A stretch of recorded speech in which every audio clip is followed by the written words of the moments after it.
اللہ جل شانہ نے انسانوں کے زندگی گزارنے کے لیے جو دین آہستہ آہستہ بھیجا، اس میں اضافہ کرتے گئے، ایک ایک چیز بدلتی گئی۔ پہلے ایک دین میں ایک چیز جائز تھی، دوسرے دن میں آ کر اس کو منع کر دیا گیا، اور اخیر میں جناب رسول اکرم صلی اللہ علیہ وسلم کا مبارک دور آیا اور آپ کو اللہ تعالی شانہ نے سارا دین عطا فرما دیا، جس سارے دین میں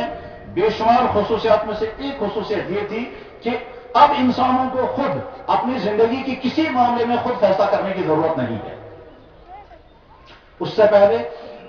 نبی کے گھر میں کافر عورت ہے، حضرت لوط علیہ السلام کی اہلیہ کافر تھی، لیکن جناب رسول اکرم صلی اللہ علیہ وسلم کی نبوت آنے کے بعد پھر اس میں تبدیلی کر دی گئی۔ اس سے پہلے ہو سکتا ہے کسی نبی کے دور میں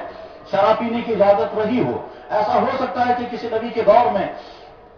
نمازوں کا سارا نظام اس طرح سے نہیں ہو، روزوں کا سارا نظام اس طرح سے نہ ہو، زکوٰۃ و حج کا سارا نظام اس طرح سے نہ ہو، حلال و حرام و جائز و ناجائز کی حدود اس طرح سے تفصیل کے ساتھ مقرر نہ کی گئی ہوں۔ ایک قوم کو اللہ نے صرف 10 احکام دیے تھے، احکام عشرہ، بس اس کے علاوہ باقی ساری زندگی میں وہ آزاد تھے، وہ کاروبار جیسے چاہیں سو کریں، وہ نکاح اور طلاق جیسے چاہیں ویسے کریں، گویا دین محدود زندگی کو ٹچ کرتا تھا۔ لیکن جب جناب رسول اکرم صلی اللہ علیہ وسلم کا دور مبارک آیا تو آپ کو اللہ نے دین عطا فرمایا، وہ زندگی کے تمام شعبوں کو اور زندگی کے ہر مسئلے کو اپنے ہاتھ میں لے کر کے اب تمہیں اپنی زندگی گزارنے کے لیے خود کی رہنمائی کی ضرورت نہیں، اپنی عقل لڑانے کی ضرورت نہیں، اپنے زمانے کے تجربات کو سامنے رکھنے کی ضرورت نہیں، دوسرے قوموں کی نقل کرنے کی ضرورت نہیں، تمہاری ایک ایک چیز میرا نبی بیان کرے گا، وہ ہے جناب رسول اکرم صلی اللہ علیہ وسلم۔ صحابہ میں سے ایک صحابی ہیں حضرت سلمان فارسی رضی اللہ عنہ، بے شمار صحابہ کے الگ الگ خصوصیات ہیں، سلمان فارسی کی 2 خصوصیات تھیں۔ ایک خصوصیت یہ کہ وہ اس وقت کے 3 بڑے بڑے باطل مذہبوں سے گزر کر کے اسلام تک پہنچے تھے۔ ابتدا میں وہ مجوسی تھے،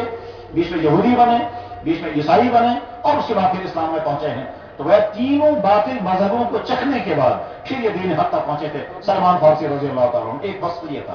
اور دوسرا وصف ان کا یہ تھا کہ شاید صحابہ میں سے کسی صحابی کی عمر اتنی طویل نہیں گزری ہے جتنی حضرت سلمان فارسی رضی اللہ عنہ کی عمر طویل تھی، چونکہ کم سے کم ان کی عمر 250 سال کی ہوئی۔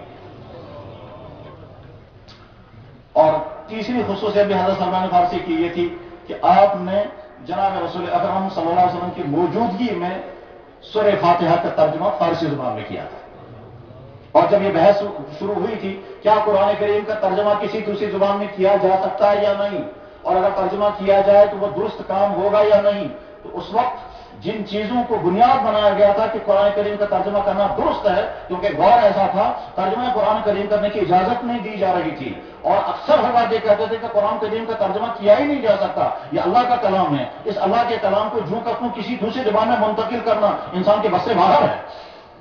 اس وقت یہ بحثیں ہوتی تھی کہ ایک بہت بڑا طبقہ یہ کہتا تھا کہ قرآن کریم کا ترجمہ نہ کیا جا سکتا ہے، اور جو کرنے کی کوشش کرے گا وہ غلط کام کرے گا، اور جو حضرات دور نظر رکھے ہوئے تھے جیسے حضرت شاہ ولی اللہ بہادر دہلوی رحمہ اللہ تعالیٰ، تو وہ سمجھتے تھے کہ اگلا دور آنے والا وہ ہے جس میں بہرحال قرآن کریم کے ترجموں کی ضرورت ہوگی، اسے وہ دروازہ کھولنا چاہتے تھے۔ تو اس وقت جن چیزوں سے تائید حاصل کی گئی قرآن کریم کا ترجمہ کرنے کی، انہیں میں سے یہ بات تھی کہ حضرت سلمان فارسی نے تو جناب رسول اکرم صلی اللہ علیہ وسلم کی موجودگی میں قرآن کریم کا ترجمہ فارسی زبان میں کیا تھا، اور آپ نے اس کو ملاحظہ فرمایا تھا۔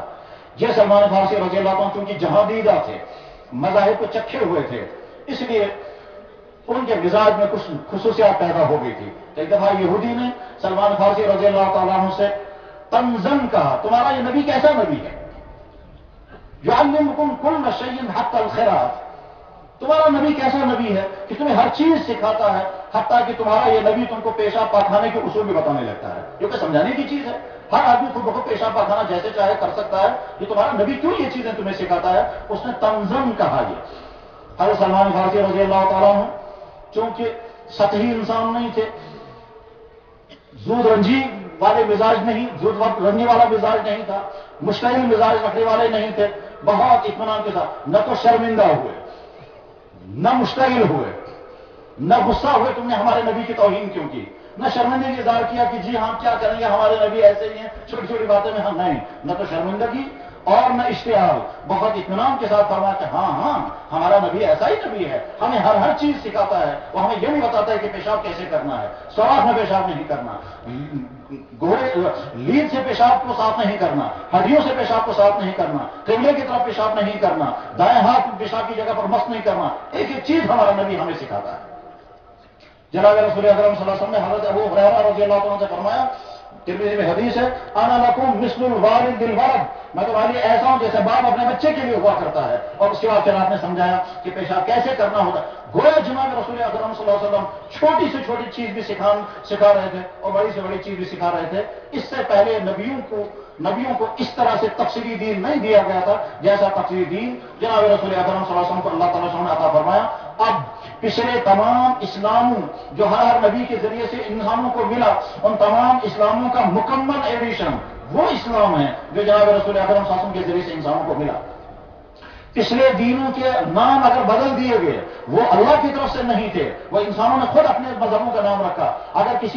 کسی قوم نے اپنے مذہب کا نام مذہبی یہودیت رکھا، وہ اللہ کا دیا ہوا نام نہیں ہے۔ اور اگر کسی قوم نے اپنے مذہب کا نام مذہب نصرانیت رکھا، وہ اللہ کا دیا ہوا نام نہیں ہے۔ اگر کسی قوم نے اپنے مذہب کا نام عیسائیت رکھا، وہ اللہ کا دیا ہوا نام نہیں ہے۔ اللہ کا دیا ہوا نام ہر دین کو ایک ہی تھا، وہ تھا اسلام۔ اور اس میں جب تک وہ اپنی اصل حالت میں رہا تب تک وہ اسلام، اور جب وہ بگڑ گیا تو اللہ نے چونکہ آگے صاف ستھرا اسلام بھیجنا ہی تھا، تو اسلام اس دین کا نام ہے جو جناب رسول اکرم صلی اللہ علیہ وسلم پر اللہ نے نازل فرمایا تھا، اور وہ محفوظ ہے۔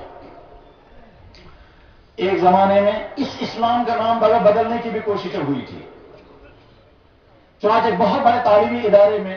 ایک مہم چلی تھی کہ صاحب اسلام کا نام ہے محمدنزم۔ تو بہت سارے لوگ استعمال بھی کرنے لگے تھے کہ صاحب وہ عیسائی ازم ہے کہ محمدنزم۔ اس وقت بیدار مغز علماء نے کہا نہیں، ہمارے دین کا نام اسلام ہے، ہمارے دین کا نام محمدنزم نہیں ہے، کیونکہ ہمارے دین کا نام جناب رسول اکرم صلی اللہ علیہ وسلم محمدنزم نہیں رکھا، ہم بھی اس کو محمدنزم نہیں کہیں گے۔ کچھ دنوں تک وہ لفظ چلتا رہا، استعمال بھی ہوتا رہا کچھ تعلیمی اداروں میں، لیکن اخیر میں چونکہ دین حق کی تشریح کرنے والے اہل علم نے اس کو رد کر لیا تھا، آگے وہ اٹھی ہوئی وہ ایک لہر تھی جو بجھ گئی اور مٹ گئی، اور اس کے بعد آج بھی کہیں کہیں اس لفظ کو استعمال کیا جاتا ہے، جیسے کہتا تھا محمدن لا